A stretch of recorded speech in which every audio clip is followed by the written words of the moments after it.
Welcome back to LDB Games. I'm Lord Darth Balls. Today, this is going to be another Raid Shadow Legends video. And guys, in today's video, I'm going to go through how I farm on auto Fire Knight Stage 20. Plarium dropped yesterday a brand new style tournament. Never done this before, where they are giving us a 2x chance of getting a single artifact type from the Fire Knight's castle. They are doing it for the stun artifacts. Now, the stun artifacts it's not the best set you can get from the Fire Knight's castle. However, it is one of the best sets for early to mid-game players. So this event should be massive for the majority of the player base. Right, and where are stun sets used the most efficiently, right?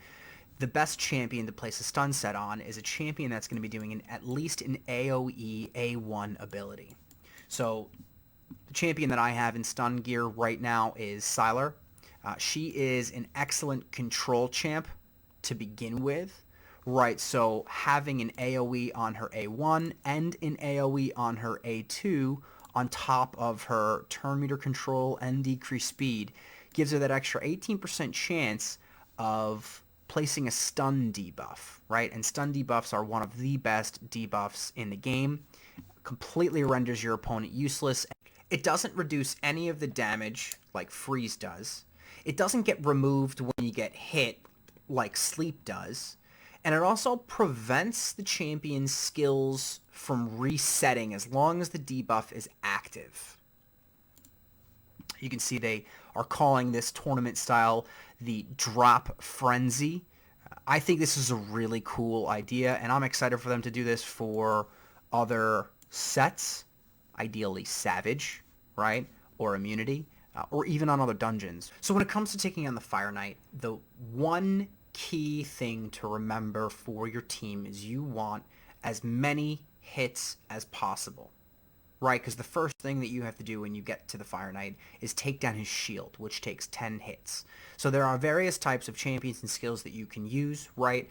Primarily, one of your biggest focuses should be multi-hit A1s, but full team counterattacks like Martyr or Skull Crusher or Valkyrie, right, are excellent because when the Fire Knight gets his turn, if everyone has that full team counter, that's 5 hits. That takes his shield, that cuts it in half, right? Along similar lines, champions with reflect damage like Fellhound. Fellhound is probably one of the most accessible ones. This reflect damage works almost the same way as a counterattack. So if you have all 5 of your champions with a reflect damage buff up and the Fire Knight whacks them, that's 5 hits that come right off of the Fire Knight's shield. So you can see from my team, I focused solely on multi-hit A1s. Arbiter and Stag Knight have a double hit on their A1, and Cold Heart has a quadruple hit on her A1. Archmage only has a single hit, but if you count all the A1s across my entire team, that's 13, which means in one round of attacks from my whole team, the Fire Knight's shield will be gone. So let's take a look at their stats real quick. I'm going to go through it really quickly. I've already gone over my Arbiter in previous videos. The only thing that is really important about her, oh, that's the wrong one, is her 305 speed. She's running super fast. I have her in there for, she hits the weaken every now and then, which is useful, and she has the increased attack to increase the damage that I got going. Like I said, with Archmage, he may only have that single hit A1, but he does have really nice turn meter control, so he's always keeping himself going fast, and I primarily have him in here for his A3. The increased speed and the increased crit damage buff. This guy's a new addition to my team, so I haven't adjusted my champion's crit rate yet to maximize their crit damage. I don't know that I'll need to just yet, maybe to increase speed runs, but with the changes of the dungeons coming, we'll see what happens. For him, I have him running fast, right, with enough HP and defense to stay alive. I did get him upwards of 100% crit rate because he gets more turn meter for critical hits. So when he throws up his increased crit rate, it'll make sure that he's always getting that 20% turn meter boost on his A1. For my debuffer, I'm bringing in Stag Knight. With the double hit on his A1, he has a chance of placing a decreased speed, which is super useful to slow down the Fire Knight, allow me to get more turns. and he brings the decreased defense and decreased attack, which can help me both increase the damage that I do and decrease the damage that I take. This passive, one of the coolest passives in the game, in my opinion. So for my Arbiter, who really only has 100 accuracy, whenever she misses a weaken, usually the next turn she'll land it, which is pretty cool. In terms of stats, I have him, just under 300 accuracy. I have him going nice and fast. I have obviously enough HP and defense levels to keep him alive. I didn't go for 100% crit rate. My real priority was the accuracy and speed on him. So then let's take a look at my 2 cold hearts. This is my primary cold heart, right? 70% crit rate because her A3 with the turn meter decrease. Now this 100% turn meter decrease is huge, right? Because like I said before, right, with my team I can go 13 hits without the Fire Knight getting a turn.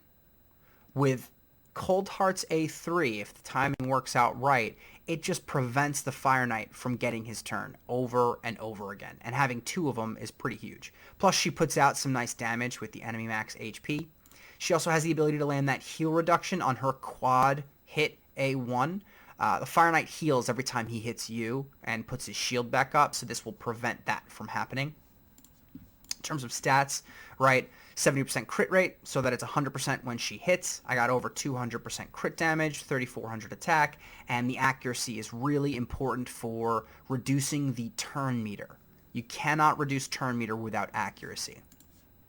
My second Cold Heart, I still have her in Destroy from when I used her against the Scarab. I haven't had the time to rework her, but she's got good enough stats. She's pretty much along similar lines as my primary Cold Heart. She just has less attack. Almost the same crit damage, almost the same crit rate. She's also up there in terms of accuracy, right? For Fire Knight, realistically, you want about 230 to 250 to consistently get that turn meter reduction without any sort of like hiccups. When you fall below 200 for Fire Knight stage 20, you start to run the risk of not actually landing that, and he can resist the turn meter reduction, which can throw, a whole run out of whack. So that's the team that I used to take on Fire Knight stage 20. I'm going to throw a clip of one of my runs at the end of this video, so stay tuned if you want to check that out and watch them take him down. Who do you guys use? Let me know down in the comments below what strategy you guys employ on the Fire Knight's castle. Right? Is it different from what I do? Is it the same? Do you guys use different champions? I'd love to hear it. Also, if you got something out of my video, do me a solid. Hit that like button. Hit that subscribe button to see more content from me coming out in the future. And guys, I've been Lord Darthballs. Enjoy.